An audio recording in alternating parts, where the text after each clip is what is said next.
So as we prepare to leave Michigan, head down through Ohio and on our way to Texas, it's time to check the batteries and water the batteries again.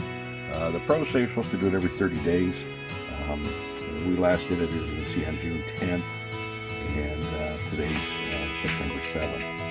We've got 6 batteries in the coach. The 4 here on the left are for the coach or the house, I guess you'd call it.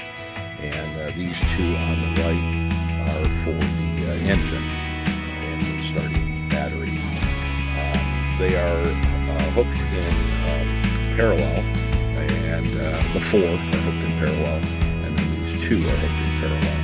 So that they're 12-volt batteries. That gives you 12 volts, but it gives you double the amperage. But the same voltage. There is an isolator or a diode between the 2 bank and the 4 bank, so that if you drain these batteries dead, these batteries will not die or vice versa. However, when charging, either from the alternator in the coach as you're driving down the road, or from shore power and the converter, which is right next door, that's in this little bank here, that's the inverter and converter inverter. When charging the batteries, it charges all 6 at the same time. But when drawing from the 4 for the house, you're only drawing from those 4. When drawing from the 2 from the chassis, you're only drawing from those 2. So I'm going to go ahead and open up the tops on the batteries, and we'll top off the cells.